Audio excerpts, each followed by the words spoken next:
Why, thank you very much. I appreciate the vote of Absolutely. Thank you, Ms. confidence. Jackson. Yes. Um, I am a longtime elder community servant with the philosophy of lifelong learning from the cradle to the grave. And as an example of that, actually, last year I completed Chef Lachelle certified vocals chef training, thus making me the founding vegan by nature sous chef. And I have been in the instability housing trench, if you will, from birth as an army brat, the oldest of the eldest of 8 children. Thus, my father in the army, and going across the pond to fight 4 wars, and coming back thinking each time that he would be finally treated as a first-class citizen. Needless to say, that never happened. And so I think of him often as I am doing this work to for equal, not only affordable housing, but quality housing and all of the things that come with that and the intersectionalities. And I am extremely happy to be with you today because I think that with us, we have a group of folks that will walk the talk and talk the walk. It's one thing to put things on paper in terms of how things should be, but quite another to change people's mindsets and then move them on to action. I would encourage everyone to continue thinking from the perspective of guess who's coming to dinner, because inevitably someone close to you, if not now, is suffering from unsheltered and unstable housing. And I would encourage us to think about what that means for each and every one of us long before the knock on the door and there's someone asking you for assistance. My highlight this past week was presenting sweet potato comfort pies to our new um, St. Paul City Council. Because with those young women and the Golden Valley Mayor and a number of my other community daughters, we will indeed be able to change this landscape because in the US of A, we can certainly do better and we must. And so, again, greetings, salutations. How are the children? My African brothers and sisters often ask that question. And I think if we asked it more often, we would be able to move forward with this injustice and righting it accordingly. Welcome. Ms. Jackson, thank you so much. Also, you should know sweet potato pies are my favorite, so I'm a little jealous right now that I was not there. But thank you so much for that intro. Really appreciate it. Welcome, welcome everyone. By way of intro, we have a lot of folks on the call today, so please put your name, your organization, what part of Minnesota you are joining us from. We'd love to see who is joining us today. My name is Marisol Bello, and I'm the executive director of the Housing Narrative Lab, and I am delighted to join Ms. Jackson and MHP in welcoming you all to today's webinar. Today, we are learning about how Minnesotans think about housing and how that's going to inform how we communicate with them about our approaches and our solutions. Our speakers, Jeff and Celinda, will talk more about this in a moment, but I want to say that the narrative research that you are going to be learning about today is probably maybe a little different than what some of you may be familiar with in terms of polling research that you all may have worked in or worked with. Polling, for example, that looks at what people think about a specific ballot measure or what they think about a set of politicians. The research that you're going to learn about today really gets to the deeper level of what people feel about our issue, in this case, housing, as Ms. Jackson so eloquently told us, and really identifies the audiences in Minnesota based on how they feel about this issue. And this is so important for each of you that are working on this issue because you are all working in different parts of the state. You're all focused on different approaches and different solutions.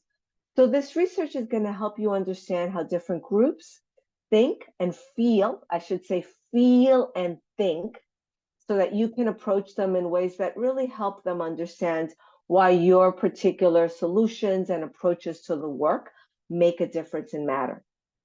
So to that end, I'd love to introduce today's speakers. First, Jeff Robinson. He is the Housing Narrative Lab's Research Director and Senior Strategic Consultant. He has more than 3 decades of experience working at the intersection of policy, politics, organizing, and narrative. And Jeff has a deep background developing campaign, national, state, and local campaign strategy and working on multi-state issues, political ballot measure and ballot measures. He's directed campaigns on everything from increasing the minimum wage and reforming state housing policy through to defending Social Security and Medicare. And also, welcome to Celinda Lake, who is one of the country's leading political strategists. Celinda and her firm, Lake Research Partners, are known for cutting-edge research on issues related to everything from the economy, healthcare, the environment, housing, and especially politics at the national, state, and local level. The list of organizations that she's worked with is as long and varied as the issues she's worked with and in. So she's worked with everyone from the Democratic National Committee and AFL-CIO all the way through to Planned Parenthood and the Kaiser Family Foundation. I want to make a note that Jeff and Celinda will share a lot of information with you all today. First, you will receive the deck as part of the work and the webinars that we have been conducting with you all over the last several months. So we know that the information is a lot and that it'll take a little time to absorb it. So as your questions kind of come up, please add your questions to the chat. We will keep track of them and we will leave time at the end for questions. Lastly, I want to make a note that today we're going to be talking about the findings. Next Monday, the lab and my team, we will be talking about how to put those findings into action in your work. So please join us for our last of the 4-part series that we've been engaging in. And now I'd love to turn it over to Jeff to kick us off. Marisol, thank you so much. And I want to join Marisol and Ms. Jackson in thanking everyone for joining us today. Before I turn it over to Celinda, who will dive into the most recent research, I want to take a couple minutes and provide you with a macro view of the research that has been performed on this project. The narrative research project has 3 phases with a single overriding goal. How everyday Minnesotans feel and think about housing. In that first phase of the project, and central to the next 2 phases, because they were building blocks, each phase built on the previous phase, we wanted to know how you felt, how the advocates and stakeholders, the people who are working every day in Minnesota on these issues, how did you feel and think about these housing issues? And so we launched a listening tour. In this phase, we wanted to establish a landscape of how advocates and stakeholders felt and thought about housing. So we conducted 9 sessions, 90-minute long conversations with the broadest range of stakeholders and cohorts, beginning with our first session among, as Ms. Jackson mentioned, people with lived experience around housing instability. The 9 groups include virtually every stakeholder and cohort group in Minnesota, from major groups and associations, progressive leaders and advocates, developers, elected officials, and people living in small towns in rural Minnesota. As a result of what we learned from you, we then realized that we needed some in-depth discussion with a selected group to delve deeper into how Minnesotans felt and thought about housing. And that called for an additional level of research. And so that was the second phase. Lake Research conducted 4 focus groups among 4 different cohorts that really dug into a lot of the issues that you helped us raise through these listening tours. These groups gave us a deeper understanding of how these cohorts felt and thought about housing. And in these groups, Lake Research tested values, language, and messages that were raised up both by your groups and by the focus groups. And this led us to the third and most extensive phase of the research. And that was a statewide online dial survey that Lake Research conducted among a very broad sample of Minnesotans. And in this third phase, Selena's going to dig into the data and go through this. But again, I want to thank all of you who participated in listening to us. All of you have participated in the webinar so far, and I'm looking forward to having Selena dig deeper into this research. So with that, I'm going to turn it over to Selena. Thank you so much, Marisol and Jeff, and thank you, Ms. Jackson. It's an honor to meet you and a real honor to be working with all of the groups. And I want to thank MHP, which has been an amazing partner. Also want to acknowledge and call out Jesse Klein, who is the head of this team, and Alicia Snell and Izzy, Alicia is a partner in the firm and head of our housing team. This is very, very comprehensive and very exciting research, and we're really glad to be able to present it to you. As Marisol said in the beginning and Jeff reinforced, this is narrative research. The goal of this research is to think again how Minnesotans feel and think about housing, how that can create an underlying base and attitude at a fundamental values level that will shift public perception and lay the groundwork for housing related initiatives and change and a call to action. We also did extra sampling, which we then weighted down, of rural Minnesotans and African American Minnesotans from greater Minnesota to ensure that the voices of greater Minnesota and African American residents were large enough to analyze and were well represented in this data as two key constituencies. If we turn to the next page, we did a combination, as Jeff outlined already, of focus groups and online dial survey, and you'll see the data from both. But let me turn to the next slide, which is to describe a very, very key concept that you're going to see throughout the data. So we divided the participants based on their stated attitudes, not based on demographics, not based on our assumptions of who they were, but based on their attitudes on, the slides they're saying are pretty blurry. Thank you, Katie. I don't know if that can be fixed. They're not blurry for me, but I don't know. I'll keep going, but pause me, Jesse, if you want to. So there's these key attitudes are cleavages in our society. They're long-term attitudes that have to deal with housing and that have to deal with role of government and that have to deal with race and the status of people of color in our society. We divided the population into three groups. The base, these are people who agree with us. These are the people who extend beyond advocates and activists, but are the people that have core attitudes that agree with us, are ready to move now, may still have some barriers, but totally agree that people of color face greater economic barriers than white people do, that government has a role in providing opportunities, and that housing is a basic need that everyone should have access to. They favor building new housing and or multifamily housing. They believe there's a shortage of affordable, available housing. They are more likely to be women, Democrats, in households with incomes over $50,000 in the Twin Cities, in urban communities in general. 3/4 of them have a connection to housing instability, including 58% who have personally experienced housing instability, either in the past or currently experiencing it now.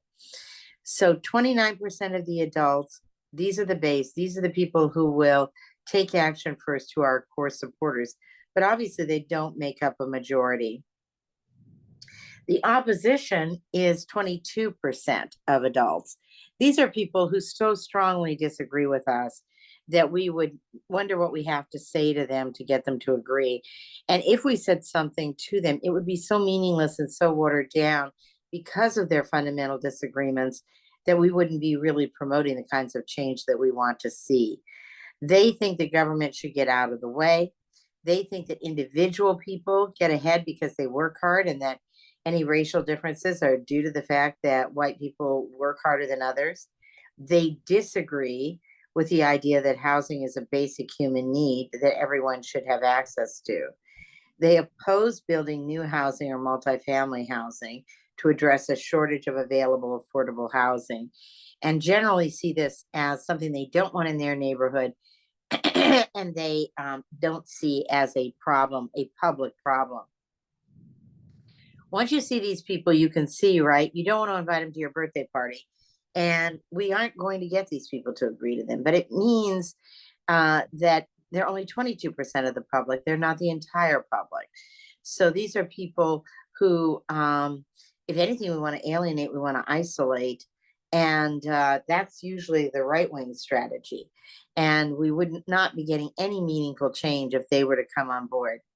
They tend to be more likely to be men, older, non-college educated Republicans, rural, and living in households with incomes above 50,000.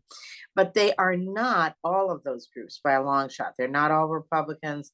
They're not all older men. They're not all blue collar men. They just tend to be disproportionately in those areas. And then there's half of the public, 49% of the adults, who are the persuadable. These are the people we're going after. We're asking the base to talk, to mobilize and talk to these people to bring them on board. And what they're marked by is having often contradictory views. They hold multiple schemas at the same time. So they believe that people of color face more barriers. They believe in new housing to address the shortage. But they want to keep government out of the way. They're not completely convinced that government is the best vehicle here. They also vacillate, but they move when they hear our messages and when we tap into the right values. Because they're half the people, they resemble the demographics of the people overall, and they have they are slightly more likely to be white because people of color are more likely to be in our base, and they are having some connection to housing instability, but not the dramatic personal connection that the base people have. So based on their attitudes, we have 29% of the population base. These are the people we want to activate, who will help us persuade the others, who carry the baton of the message for those of you who have been part of the race class narrative work. We have 22% who are opposition. These people do not hold any views that allow us to really tap into them.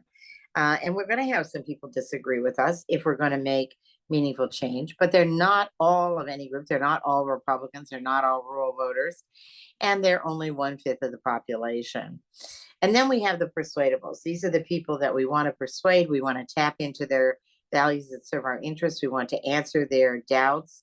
And they are a combination of schemas. They believe some of the things we believe in and our base believe in, but they also have some counter pressures and see some pitfalls in some of this language and in some of the things that we're calling for. They're worried about the effect in their neighborhoods.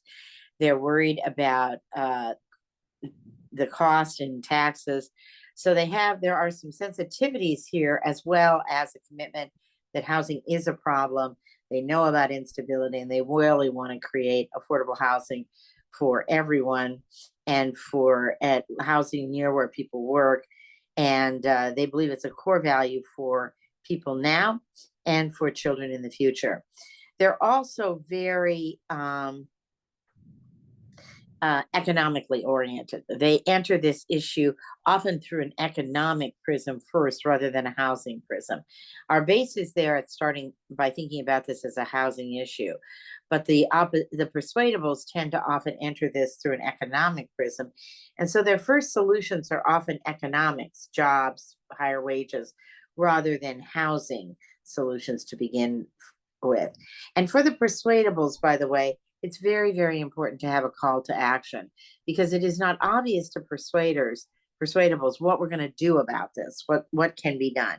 And that's particularly true in Minnesota. In Minnesota, we have a lot of sympathetic adults who aren't sure what the next step is and what's doable, what's feasible. So let's look at our overall findings, our basic findings. And first of all, Minnesotans see housing costs becoming an increasingly big problem. And they want their elected officials to prioritize ensuring everyone can afford a place to live. This is a very high priority. It's moved up. We've been polling in Minnesota for quite some time. And the concern increases after our messaging. They are a little sensitive to calling it a crisis. That may seem like it's going too far, but they definitely think it's a big problem.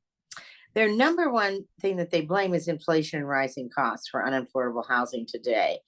And at least 3/4 say needing multiple jobs to afford housing is a problem. Wages being too low is a problem, and a shortage of housing is a problem. So you can see they combine housing and economic solutions. For these voters who are very inflation and rising cost oriented, it's also powerful to talk about housing affordability because it taps into and is a good answer to their overall concern about rising costs. Minnesotans have a very broad agenda to deal with housing issues. They say livable wage and job security would be the most effective. They start economically. They turn to housing policies. They like limits on rent increases, regulations to limit cost of housing that reflects the need of the local community, investing more public funds. But the housing solutions tend to be, the housing values are top of mind for them. The housing solutions tend to be less front and center than the economic solutions. Minnesotans, and we saw this in the race class narrative, and if anything, it's increased, really, really drawn to messages that talk about inclusiveness and unity. They really want to come together. They really don't like division. And this is something that we saw can be tapped into in the race class narrative. It's something that others have tapped into in the religious narratives in the state. And it's very, very powerful for the housing narratives as well. They also like messages that reflect real lived experience, that sound concrete, but show how much everybody is affected by affordability struggles. They like less calling out specific groups unless every group is named. They love name checking, and African Americans and rural voters love having their name checked and being included because they often think they're not included, but they like it to sound in a list where everyone is universally included. We were thinking, and there's a lot of conventional wisdom that says that greater Minnesota, rural Minnesota, would have respond to different messages than suburban and urban Minnesota. One of the things that's very liberating about this research is that our top messages were basically the top messages for all demographic groups, including greater Minnesota. And they were messages, and we'll show you the language in just a minute, that we called Minnesota nice, Minnesota strong, and vibrant, secure, and thriving. Those messages rose to the top for rural, suburban, and urban Minnesotans alike. As I mentioned, people want a call to action. And they're not exactly clear, particularly the persuadables, what action we would be talking about. Our base is very motivated by a sense of fairness and ending racial discrimination and see that as a cause. Persuadables are much less motivated by conversations about discrimination, whether it's income or race. And they tend to think that language of calling out, especially X group, as being divisive. African American Minnesotans, Black Minnesotans, more likely than others to say that housing affordability is a crisis. They tend still to be slightly tax sensitive, and they are much more receptive to race explicit language and to solutions than others. Rural Minnesotans do tend to lean conservative. They are slightly tax sensitive. They're worried about crime, and they're very open to NIMBY arguments. They also are more sensitive about language, like they like affordable housing for everyone. They don't necessarily like multi-income housing. and they're very sensitive to what they think would be in their communities. They also are very receptive to framing and solutions that center on the economics rather than the housing first, jobs, wages, economic factors. That said, however, they do respond to our same top three messages, and they believe very strongly in the importance of living in the same community where one works and having housing policy for the next generation. Here are the messages. There are three top messages. We go from the left to the right to the bottom. These are the top messages with the base and with the persuadables. They are top in across metro areas, so urban, rural, suburban, top across race. And they beat the opposition message solidly with both the base and the persuadables. Minnesota Nice says, and we'll talk about these and dissect them more in a minute, whether we're digging each other out of the snow or sharing a meal, Minnesota is a place where we look out for each other. Today, we face many challenges, creating good jobs, revitalizing our schools, ensuring everyone has a safe, secure place to live. We need our elected officials and community leaders to implement new solutions that will make this a fair, affordable, and prosperous place to live. We need policies that put housing within the reach of everyone. Minnesota Strong. When hardworking Minnesotans, from teachers and nurses to firefighters and waitresses, are struggling to keep up with rising housing costs in our community, you know there's a problem. When everyone, including the people who work every day, regular jobs, can afford to live near where they work, our communities are not only better, they're also stronger. Affordable housing of all kinds is key to thriving communities, attracting good employers, improving the economic well-being for families, and growing the middle class. And finally, vibrant, secure, and thriving.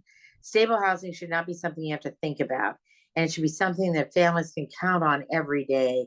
But today, many Minnesotans know all too well the struggle to find a place to live, make rent, or cover our mortgage. Making sure people, whether our loved ones or complete strangers, have a safe place to lay their heads at night means our neighborhoods are more vibrant, our communities are more secure, and our state thrives.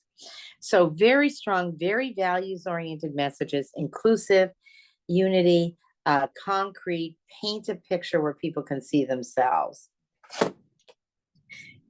If that's the conclusions, let's go look at the data and see if you agree with the same thing. And again, to echo Marisol, there's going to be a lot of data here. We're going to go through it pretty fast, so you can get all of these slides. So we asked people to rank their top priority, and we read them a list and we asked them to rank it on a scale from 0 to 10.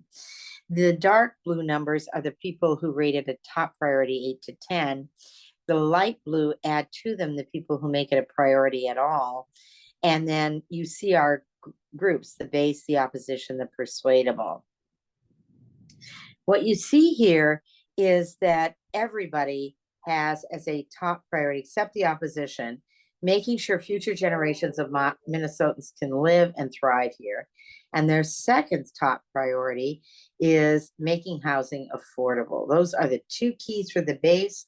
They are two keys for the persuadable. At the bottom, our base also loves making housing affordable, but to bring in the persuadables, they really like stability too. And ensuring everyone can afford a place to live. That taps into the notion of people taking action, but also there's a problem beyond the actions that people can take. Notice our base not particularly prioritizing lowering taxes, but the opposition, it is a dominant concern for them, and persuadables are cross-pressured by it. So as we look at this data, there are lots and lots of opportunities, but there are some cross pressures as well, and we're just highlighting that. If we look at the next slide, we'll look at the African Americans, Blacks, and the rural areas, and you can see that Blacks really prioritize creating good paying jobs, making housing affordable, future generations, and stable affordable housing. They also like the idea of everyone can afford a place to live. Blacks like calls for unity as well. The rural folks who are at the end of this graph, the purple line at the end, are prioritizing future generations. They're very worried about future generations, lowering taxes, roads, And so we see here that housing is a priority for them, and particularly for future generations, but there are competing priorities as well. What's interesting is for most Minnesotans, housing, roads and transportation don't compete that much with housing, but for rural voters, they do. And then the rural voters are cross-pressured as well, but still ranking very high housing, particularly for future generations. When we ask people, we ask them then, okay, that's what the priority should be. What do you think is important for elected leaders to address in the housing realm? And you can see that people are making pretty differentiated judgments. They're ranking from 30% to 54% top, very important. Most important of all, wanting to ensure people can afford to live in the communities where they work, which is very salient to the base and persuadables, and very salient to rural greater Minnesota. Want to ensure that all Minnesotans are housed, 52%, strong for the base and the persuadables. Want our state to thrive economically, important, but down for the base from the housing. Our base is housing oriented. The persuadables are economically oriented and include housing as part of that picture. Want my children and family to be able to afford living in the state, very important as well, and stability. The base, by the way, see linkages between housing, and so do the Twin Cities, see linkages between education and healthcare, as well as housing. They see the issues connected. Non-base voters and other parts of the state less likely to see that, that connection. We also see that crime is a bit of a cross pressure. And interestingly, the persuadables are more concerned about crime than the opposition is. The opposition just doesn't believe in this from the get-go. At core, they're individualistic. They believe you're responsible for your own situation. They don't like government. They don't see housing as particularly a problem. The persuadables disagree with the opposition on all of those things, but are even more concerned about increasing crime than the opposition, and certainly than the base is. If we look at the next slide, we can see that Black Minnesotans particularly concerned about living in the communities where you work and children and families being able to afford to live in the state. And at the far corner, you see the rural voters, greater Minnesota, wanting to ensure that people can live where they work, wanting to ensure all Minnesotans are housed. One of the reasons for that is, by the way, greater Minnesota is not opposed to us. Greater Minnesota is very receptive to a lot of what we have to say. They just assume that when it's said right now, it doesn't include them. And they love when we name check them. They love when we say ensure all Minnesotans, because they think, oh, well, you mean me too. I agree. If we look at the next slide, let's delve deeper into the housing affordability issue. And we ask people, is housing a crisis in Minnesota overall? Is housing a crisis in your community?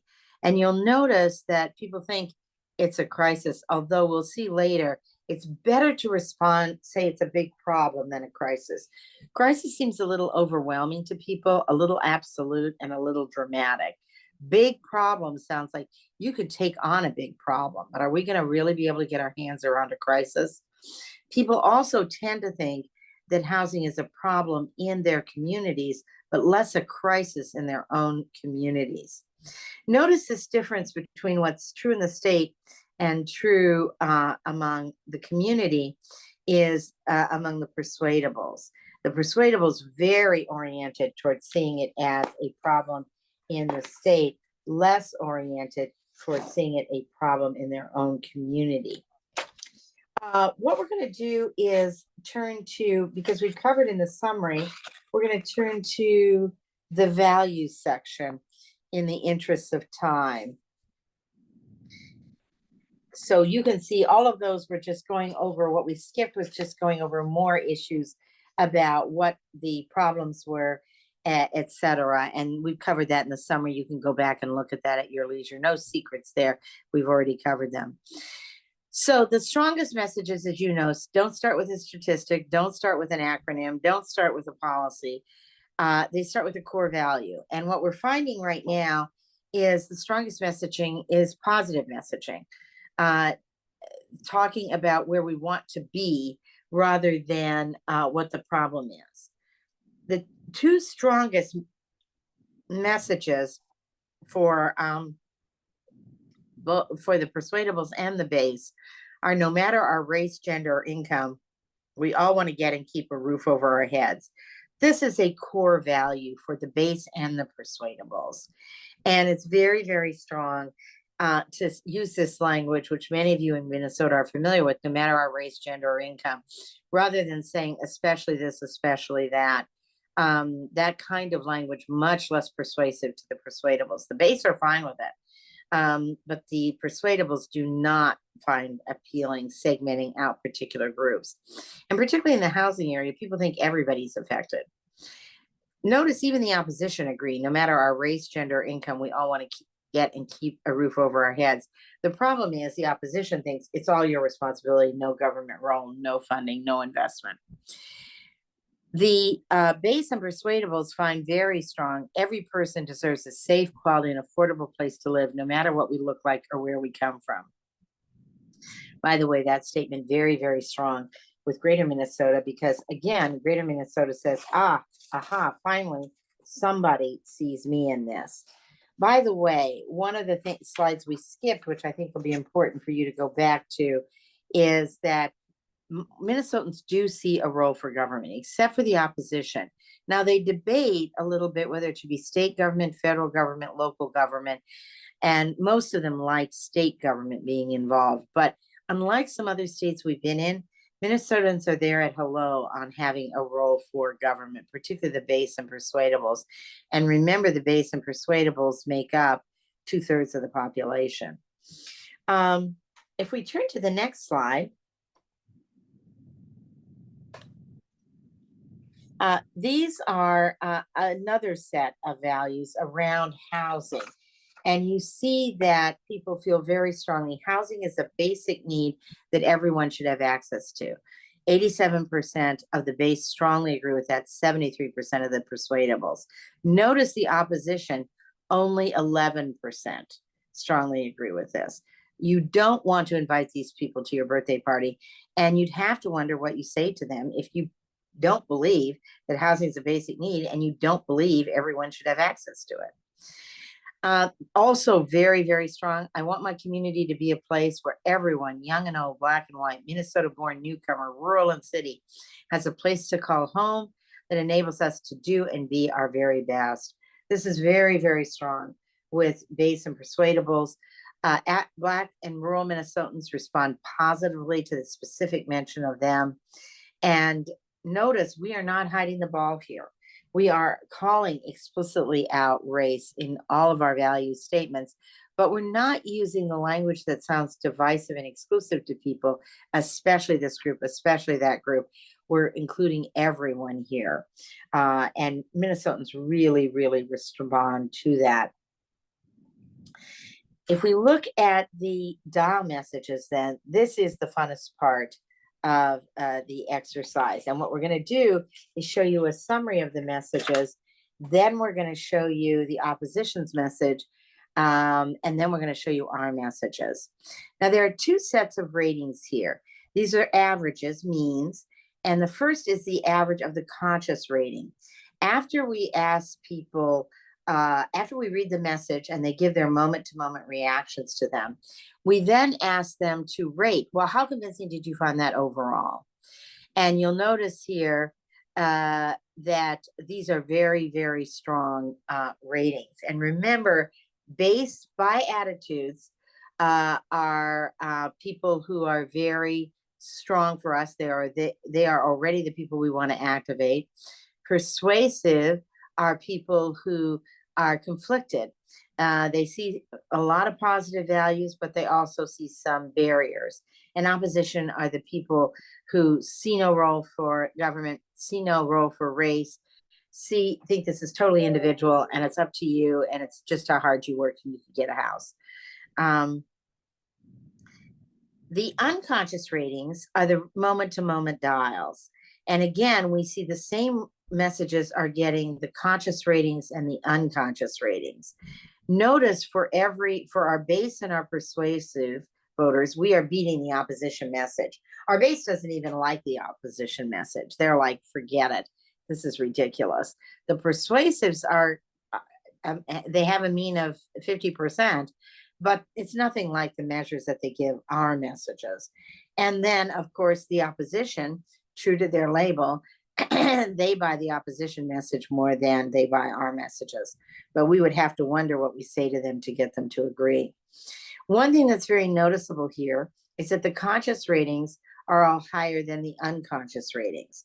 What that suggests is that at the psychological level, there are some biases operating. And I don't need to tell you that. You've been engaged in research for a long time and you know that. But it is noticeable in Minnesota. It is easier to get a conscious agreement, but there are things operating at the unconscious level that are pulling people back. We're still winning them.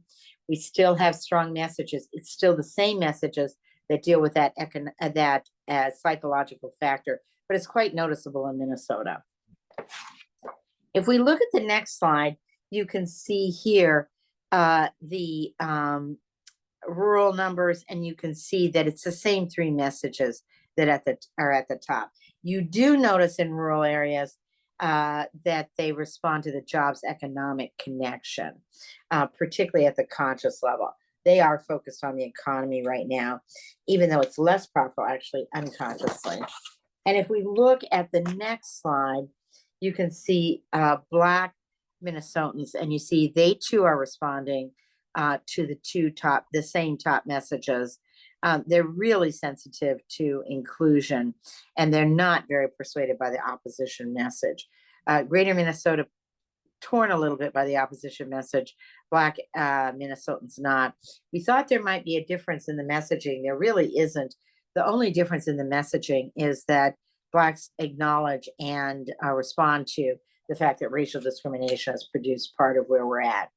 So let's go look at the opposition message, see where you yourself would be dialing. And what you'll see here is the red line, which is the opposition group, the blue line, which is the base, the green is the persuadables, and the yellow is the total. This is the opposition message. So unlike any other message, of course, the red line is going to be over the blue line. And you can see the blue line dipping way down, people our base getting pretty irritated at some of the messaging here. But let's look at the dial in real time.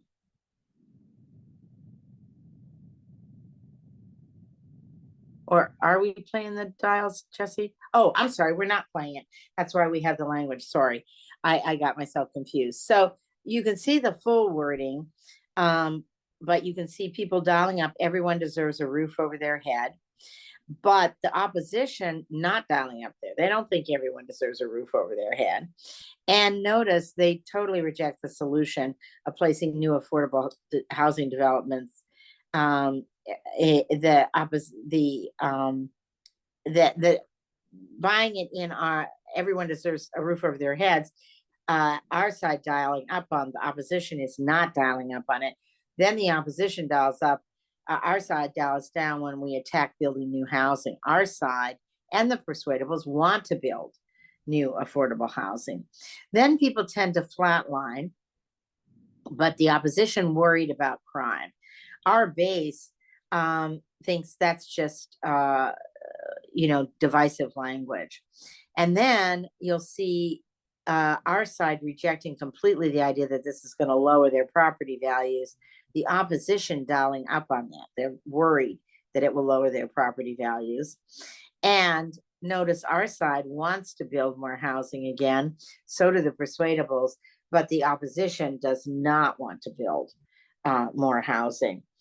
So, by the way, Republicans and independents they are in the persuadables, and they are very, very susceptible to the lower my property values arguments. So they have a message here. It does reinforce their base. You'll see later that our base is even more strongly responding to our messages.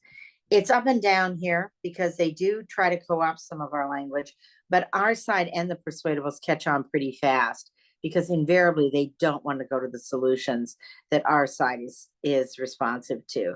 But they do have a little bit of resonance when they talk about crime. And then they also tap into more with their base than everyone else. My property values are going to go down. Let's go look at our top testing messages. And remember, this is one of the 3 top testing with the persuadables, the base, the blacks, and the greater Minnesota. It's one of the top messages across the board. And it's that Minnesota strong message. And we'll put it up. When hard-working Minnesotans, from teachers and nurses to firefighters and waitresses, are struggling to keep up with rising housing costs in our community, you know there's a problem. When everyone, including the people who work in everyday regular jobs, can afford to live near where they work, our communities are not only better, they're also stronger. Affordable housing of all kinds is key to thriving communities, attracting good employers, improving the economic well-being for families, and growing the middle class. So what works here? First of all, people love the positive vision of better and stronger. That stronger word really working with our base. Our base loves that stronger word. We have a kind of slow start here. When you're trying to grab people's attention, you'd like them to dial up faster. But then it's just steady increase and people really buying our argument.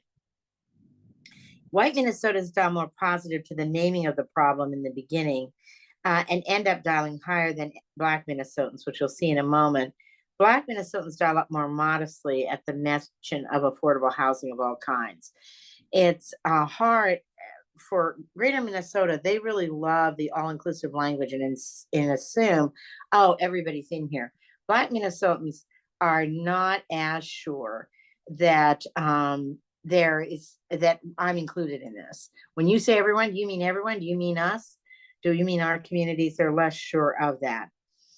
People like very well the economic linkage at the end to the housing issue. Now, some groups are even more oriented towards starting with the economics. But Minnesota really responds to the economic and the housing linkage. And this should create some comfort for some of our elected official allies, because elected officials in Minnesota like to talk a lot about the economy, but often leave housing out of it. That's wrong. That's not where their voters are at.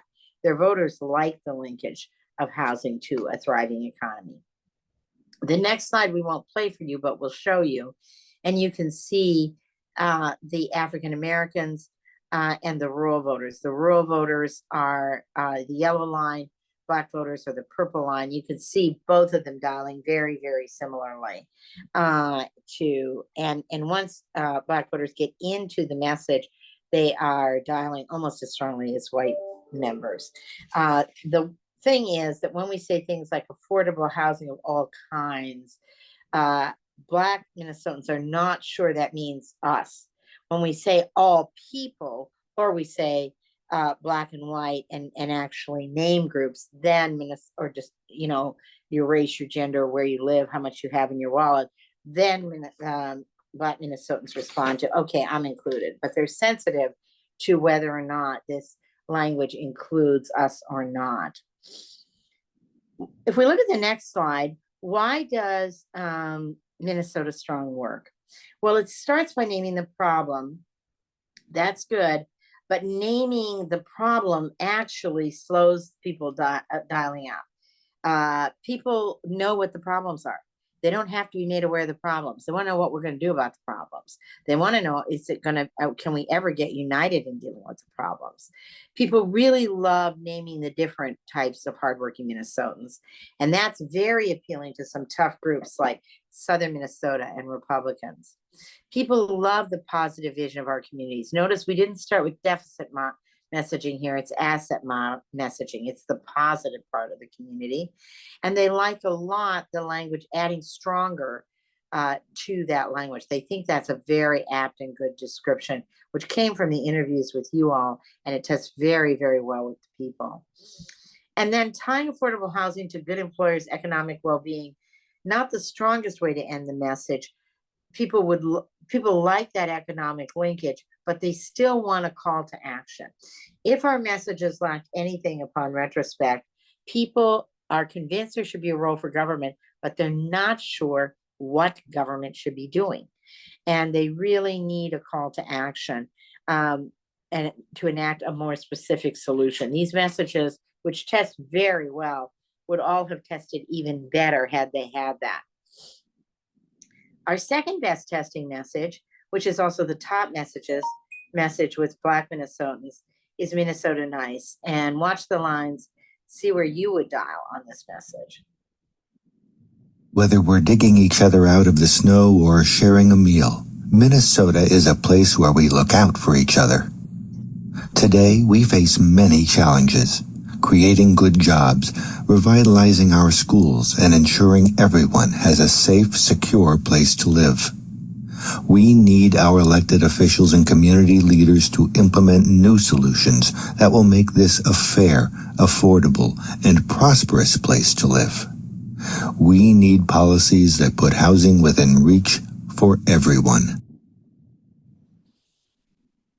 So you can see one of the things that's really strong about this message is that the persuadables, the green line, and the base, the blue line, are dialing very closely to each other. This means that we can really activate the base with this message, and that it will be very, very well received by the persuadables. Notice there's a strong resonance across the board, actually, with Minnesota's a place where we look out for each other. Our side and the persuadables like linking this to a number of problems: creating good jobs, revitalizing our schools. The opposition is like, no, I wasn't planning on doing anything about jobs or schools or housing. Again, we would have to wonder what we would say to get these people on board. Our side likes elected officials and to implement new solutions. The opposition doesn't want solutions. They don't want the elected officials to do new solutions. And then our side and the persuadables, but our side in particular, loves the reference to fairness. The persuadables are a little flatter on that. And then again, we need policies that put housing within reach for everyone. People are dialing up on that everyone language. They like that language. Notice though, again, we see a little bit of a flatlining when we say we need policies that put housing within reach. Not that people disagree, they're just wondering which policies is that? Are they? I'm not sure. People also like, and this is insight that ASO has given us and that you all have been practicing for some time, people really responded to the language of we. They like that unity language that it implies. Not every state likes we. And in fact, a lot of states question, who's in we? Who are you talking about? I'm not sure I have that much in common with everybody. But in Minnesota, they really like the we positioning. And that's something you all have used for some time. People see a role for government. They're fairly cynical about elected officials. So when we talk about the role here, we want to talk about public policy. We want to talk about elected officials because that's who we want to hold accountable. But we should remember that people are cynical about government, honestly, than they are about elected officials right now. Notice Greater Minnesota and Black Minnesotans, again, dialing very, very similarly and Black Minnesotans really liking when we get to specifics on housing. They love just moving right into housing. They perceive it to be a core economic issue. If we look at the next slide, you can see why this message works. It leads with community-oriented inclusive language. This is language that is space specific. Minnesotans are very proud about Minnesota. They think it's nice. They'll joke that we're not as nice as we're supposed to be, but they actually do see a shared values environment, and that makes this very relatable, and they love the we're we language. It names challenges, and it embeds these challenges in other issues. Twin Cities in particular, like the linkage of housing to good jobs and revitalizing our schools. People love the language of safe, secure place to live. And that is strong, strong language. Although remember, it's even stronger to talk about stable, and it's even stronger to talk about for future generations as well as current. And then people do see a role for government. The naming elected officials is a little polarizing. The Republicans start to dial down a little bit because they think, well, they're not our elected officials. Community leaders tempers the drop off. So if you're going to use elected officials, be sure to use community leaders as well. And we don't have to be worried about saying there's a public role here, there's a government role here. We should pass some policies. People are with us on that. So we don't have to have a lot of euphemisms. And finally, our third best testing message, vibrant, secure, thriving, and BPO. And think about how you dial on this message. Also think about whether you want to invite any of those opposition people to the 4th of July party you're giving, as well as your birthday party. Stable housing should not be something you have to think about, and it should be something that families can count on every day. But today, many Minnesotans know all too well the struggle to find a place to live, make rent, or cover our mortgage. Making sure people, whether our loved ones or complete strangers, have a safe place to lay their heads at night means our neighborhoods are more vibrant, our communities are more secure, and our state thrives. What you'll see here is both the persuadables. First of all, the persuadables and the base are dialing very similarly. We lose the opposition at hello. We lose them when we say it should be something you can count on. Like, that's a really controversial statement, but to them it is. And we never gain them back. They don't like a single thing we have to say here. The urban, rural, and independent Minnesotans respond very strongly to the safe place to lay your heads in communities that are more secure. Remember, they were crime sensitive. Remember, the persuadables were more crime sensitive than the opposition was. They also like the idea of stability a lot. There's very little racial differences in these messages. There are a couple of places where the independents respond more like the Republicans. But in general, this is very, very strong messaging. Here you see the urban, rural dialing a little less on this. For whatever reason, they tend to hear this as more of an urban message a little bit. And not overwhelmingly, but there's a little bit more differentiation here. I think for one thing, when we say neighborhoods, when we say rent, we're queuing up in their minds a little bit more rural, urban environments and rural environments. Rather than saying neighborhoods, we would say our town, our community, maybe put mortgage before rent. It's just we're queuing a little bit of an urban environment here. You'll see very little difference by race, and people very, very strongly responding to this message. Notice they are ending, blacks and whites ending very strongly. And again, all of our messages would do a little bit better if we had a little bit more call to action. In this message, people think they have a call to action, but they don't think it's specific enough. Why does this message work? It begins with a core value, stable housing. And notice we use the word stable, which is very strong, that people can count on. It avoids absolutist language.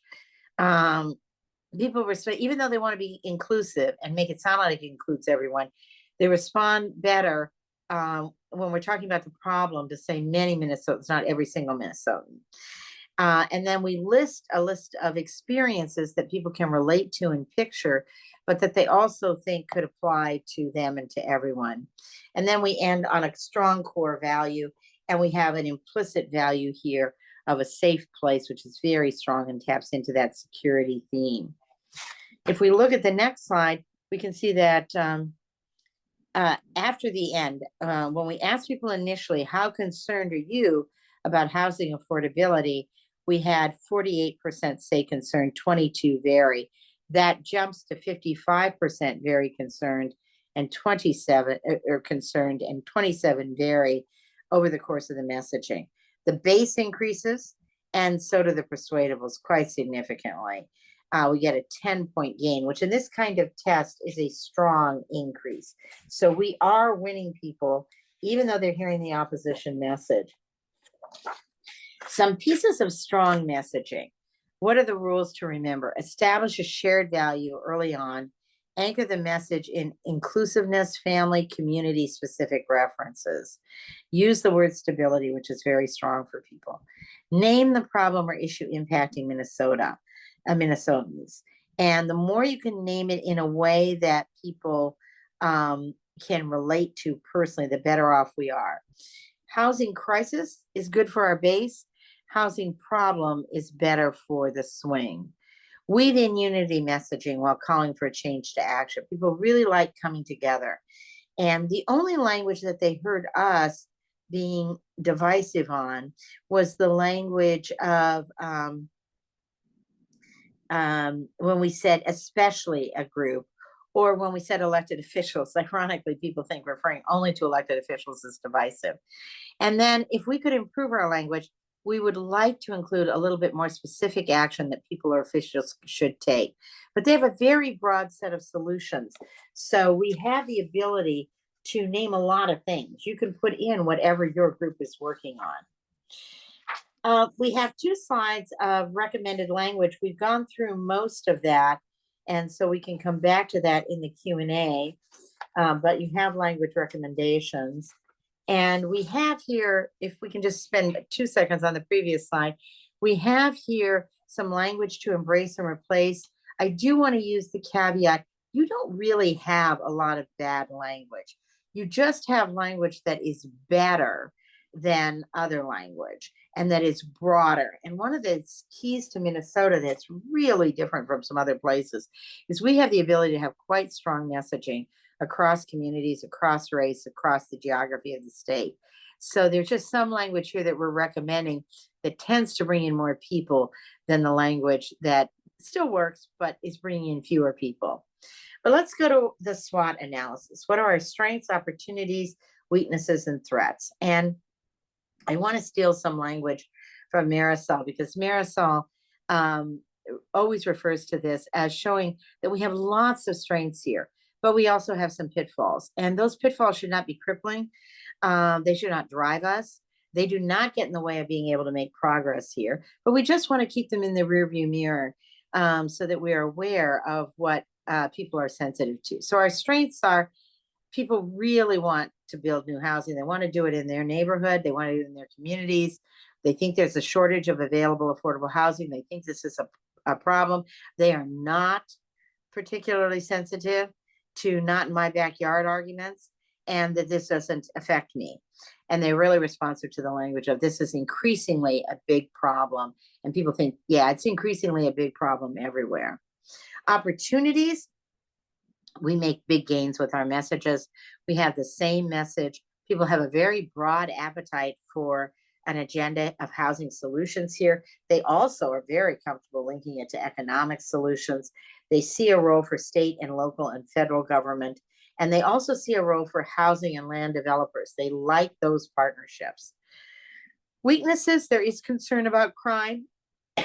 And the concern about crime, honestly, isn't particularly related to housing. But because there's a concern about crime, people will get nervous when they hear that argument, crime may increase in my area.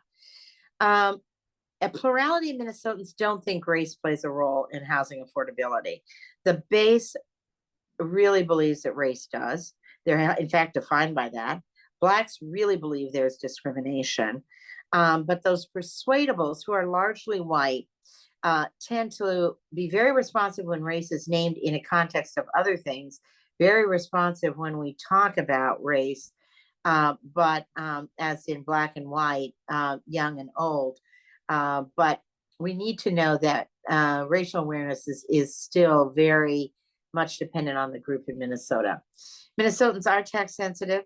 They worry that increasement in investments could lead to increased taxes, but they also have a tremendous appetite for investing more public funds to build affordable housing and to have affordable housing solutions.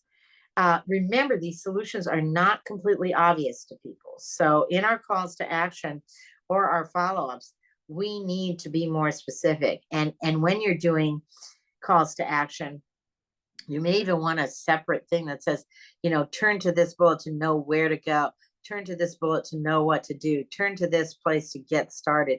Because as oriented toward action as Minnesotans are, it's not completely obvious to them what is the next thing I'm supposed to do and how do I do that.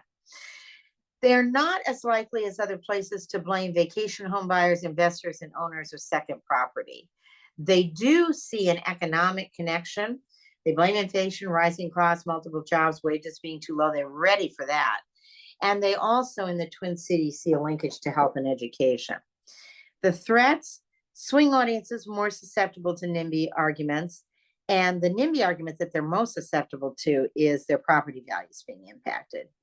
And then this is a threat only if we allow it to be. It's actually a great opportunity as well. If we really want to motivate people, we need a more specific call to action. And but it does not seem like people are like, yes, receptive to these and no, not receptive to those. They have a very broad appetite for solutions.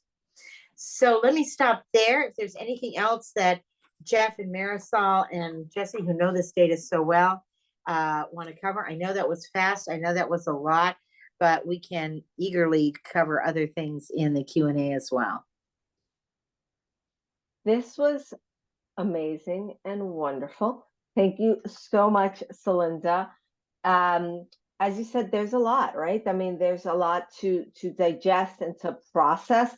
All of it is really good stuff to figure out how you all can shape your varying approaches, your varying solutions, because you're all coming at it and into this space in the field with so many different ways of approaching it. And that gets us to some great narrative work because it's all about the scale, the consistency, and the repetition. So Celinda, I really, Jeff and Celinda, Jesse and team, just so appreciate this. So how about we spend the last sort of portion of our time together on Q&A. We did have some questions in the chat. So I'll open up by reading some of those, and Celinda, Jeff, Jesse, please jump in. The first one came to us earlier in the presentation from Elizabeth at MHP, who asked, how does the fact that our base is greater than the opposition, it was 29% versus 22%, help, if at all? If the percentage of persuadables and base are similar to what you find, is the percentage of persuadables and base similar to what you find in other communities? So kind of a two-part question. Oh, great question. Really great question. So first of all, it's always good to have your base bigger than theirs. And, we've all fought fights where their base has been bigger than ours. Frankly, the fight on some things like abortion before Dobbs, their base was bigger than ours. We had more people pro-choice, but they had more people that would go to the barriers for that issue. So we've all been in those fights. So it's very good news that our base is bigger than their base, and isn't really that much of a surprise in Minnesota. But I think would be a surprise to a number of elected officials. Secondly, the fact that the base and the persuadables are so big is really, really good news. And you are similar to other states, but you are at the outer end of the pool of persuadables. I mean, you have a huge audience to talk to. And in some ways, this research, and as much as we've been involved in Minnesota, and we've done many races with you all and many issues with you all, I was surprised at how big the persuadables were. I thought it would be more like 42, 40%. And the fact that so many people are open to our arguments, and that they move and that they often dial, the fact that those base and persuadable lines were like this and the opposition was like this, very, very good news. So you're similar to other states, but you have more opportunity than some states have, even more opportunity than some states. I love that. Thank you so much, Linda. I love that the questions now are coming. Please put them in the chat. We are happy to answer all the things. Amanda is asking, she also asked this earlier, do people respond differently if the statements are made in different order?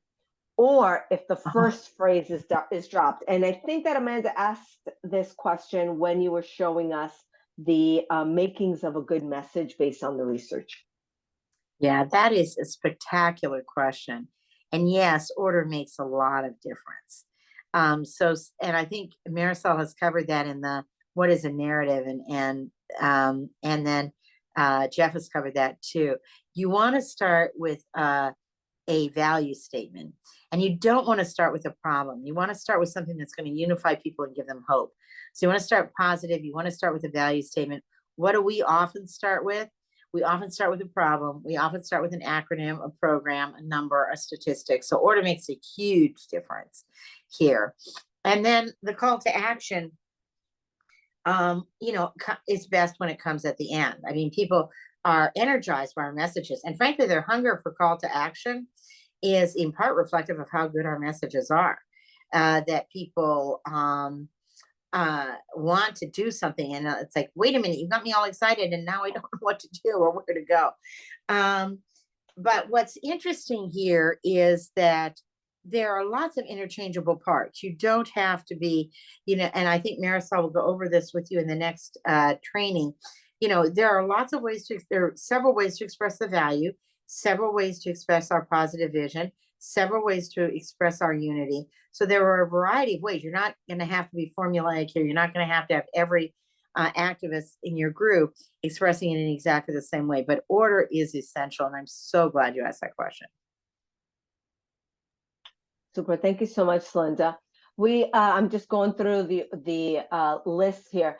Oh, someone asked why we didn't, why didn't we check with Latino population? And I can kind of jump in a little bit, Linda, if you Please. also, but I'll jump in. I will say that for you all that are familiar with sampling and oversampling and research, right? The budgets really would restrict how some of that is going to shake out. So what I will say is that we also made sure that all groups, right? We were really cognizant that all groups made up all of the survey, all of the respondents in the survey, so that we had good numbers, but there were populations that we looked at to bring in a few more people than what you would normally find in the state. Yeah, and I just want to emphasize that last point, Marisol. We have Latinos in this survey. We have Somalians in this survey. We have immigrants and refugees in this survey. We have everyone in this survey. And Housing Narrative Lab was very, very conscious of this and very, very invested the extra resources, and you all invested the extra resources to be clear that we were going to get that sampling. So it is, everyone's included.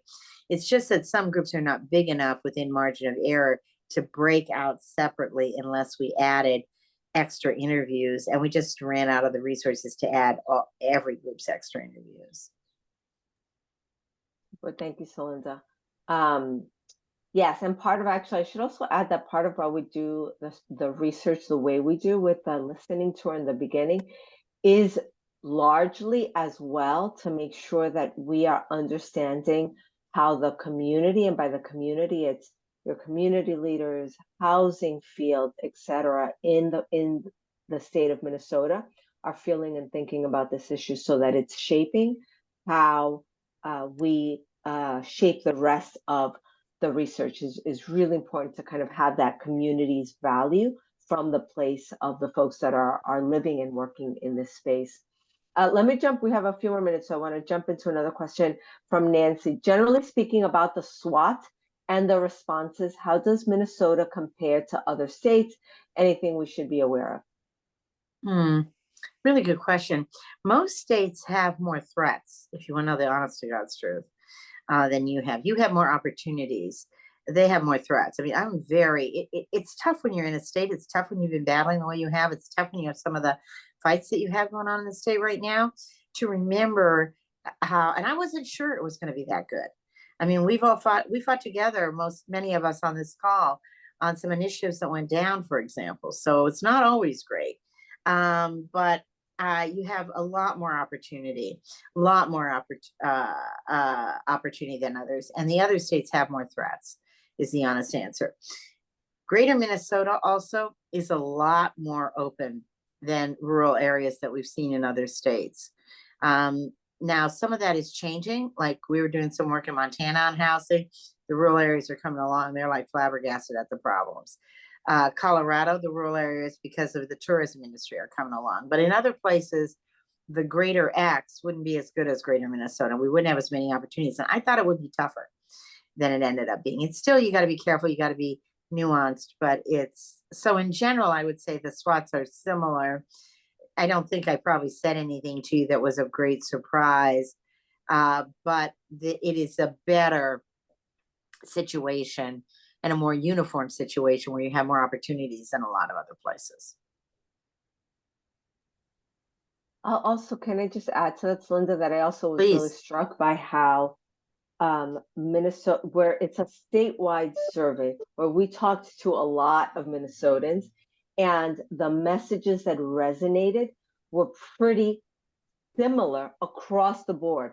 So whether you lived in rural Minnesota, whether you were living in the Twin Cities, Black, white, by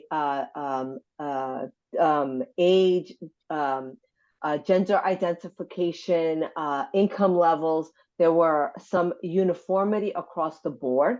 What in terms of the messages that resonated, what we also saw in the research, and we're going to dig into this a little bit more, a lot more, I should say, next week, is that while the messages resonated pretty uniformly, the messengers and how you present those messages will shift based on who the audience is. And we're going to talk about that in our webinar next week, when we talk about how you actually put this into action. Let's see, One thing I would say too that's a little different is than some places that have had fights on homeless, some places like Colorado that have been having housing fights based in populations moving in and stuff, have the solutions are more obvious to people. Oh, you mean you want to do that? Or yeah, I heard that, we got to go do that. It's really pretty stunning how much. Now, on the one hand, it allows for many more types of solutions and much greater unity, but it's interesting to me how unobvious it was. They were very open to lots of solutions, but it wasn't clear to them. And then even when they heard solutions, it's like, yeah, I want to add that to the bucket, not, oh, yeah, of course, I'd heard that before, that's what we got to go do. It was like, yeah, put that in the bucket too. So that's a little bit of a challenge, I think. Because you get people all fired up and then they're not sure where they're going. What I will add to what both Celinda and Marisol said is that because you've asked several questions about how does this compare to other states, what I've found unique is that in other places, we have not found three messages that works for everyone. And so you really we've had to target messages to different cohorts. That's very unique for Minnesota, that you have three messages that works with virtually everyone. And that, and Marisol has said that, yes, we have to change who the messenger is to different cohorts in different regions, but the messages themselves all resonate. Thank you, Jeff. I want to make sure that we get to a few more of these. I really appreciate that. Actually, there are two questions here related to race that are, the framing is slightly different for each one, and both of them are really important ones. The first one is about how the fact that there's a plurality of Minnesotans who don't believe race plays a part in housing issues. Does that run counter to the results of the RCN? Part one of the question. And then part two, which is kind of like taking it a step further, is this idea that Minnesota Nice is being used these many times now in derogatory fashion, like as a trigger phrase for BIPOC populations. So the question there is, did we pick up anything about the polarity of reaction to its use? So kind of they're about race issues, but each one is looking at it slightly differently. Yeah, these are super, super good questions.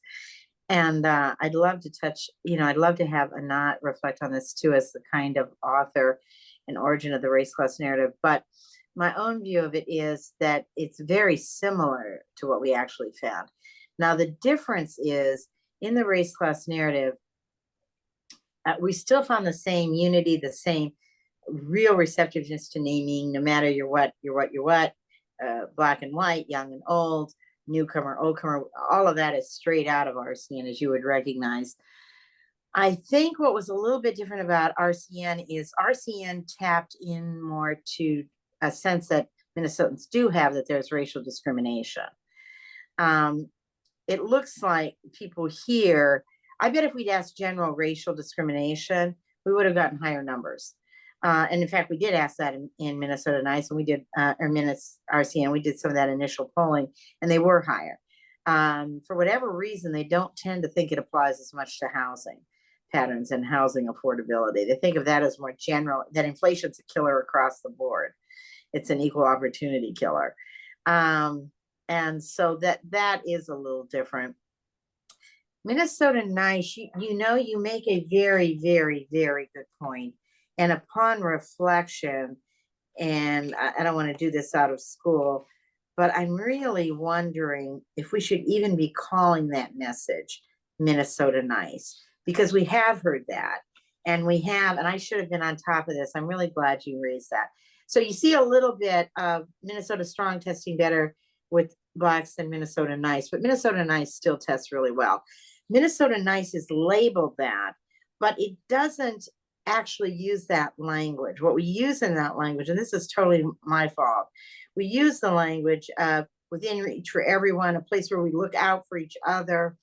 We all have many challenges, we unite. I think we should rename that message. I think you're right. I agree. And that is triggering, and it's communicating something in the battle in the state, which we heard a little in the focus groups where people were being facetious, but I didn't catch that. So thank you. You're right. We should change it. If you guys, Housing Narrative Lab, and I'm sorry that I didn't catch it. I should have. And But anecdotally, we heard that, Celinda, in both the focus groups and the African American listening tour. It Yeah. was Minnesota Nice ain't so nice. yeah, Among a group, again, that was not among the sample of statewide, Yeah. but just anecdotally in the focus group and in the listening tour. yeah. And what I yeah. will add to that, right? So looking at the framing from the asset framing piece of it is that folks really leaned into Minnesota unity. They Mhm. really leaned into the idea of there was something that there was something strong about being a Minnesotan, right? There was something that they were leaning into, an identity as a Minnesotan, like coming together in unity and those kinds of things. And together, and the we, I mean, which both Marisol, you're saying, and Jeff's saying that, and I saw the pride thing, but the together we kind of stuff. Mhm. Yeah. So there's a lot in that that we want to tap into, but it's a good catch. I'm glad you caught that. I'm sorry I didn't.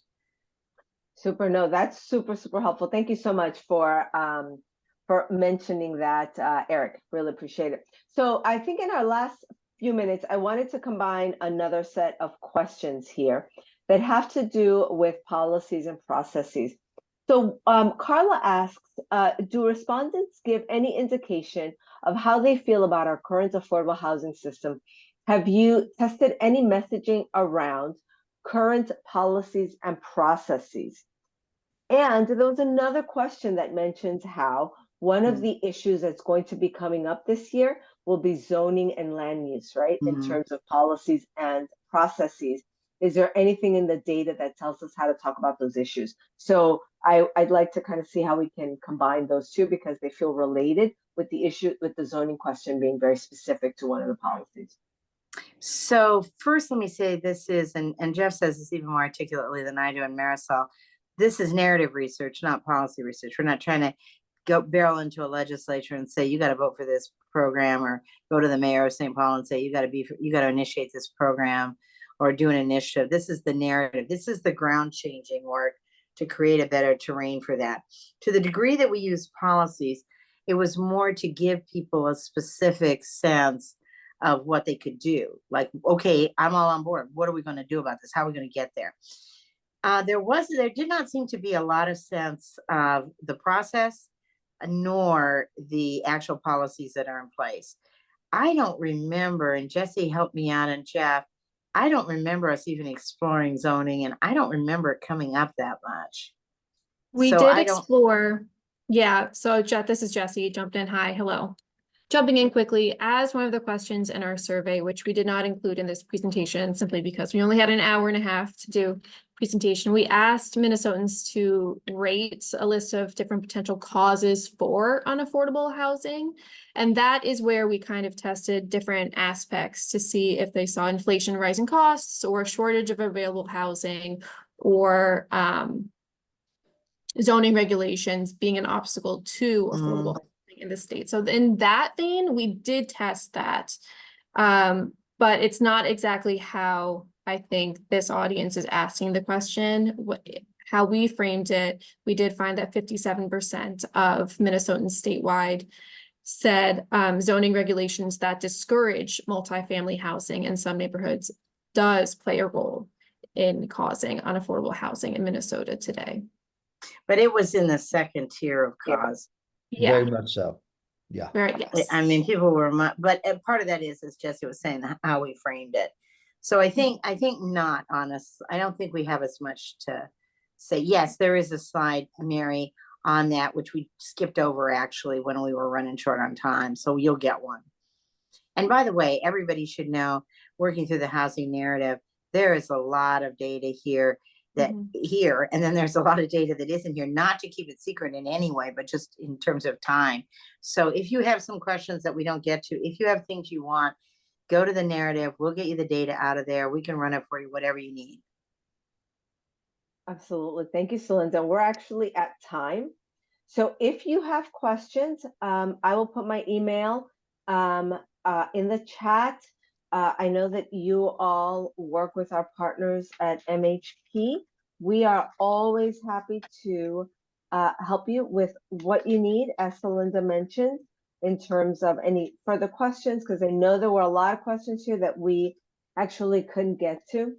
One of the things that I want to make sure, please join us on Monday, next Monday. Well, we're going to go back and talk more about the research findings with a very specific focus on how you use these findings, giving you examples based on where you may be, coming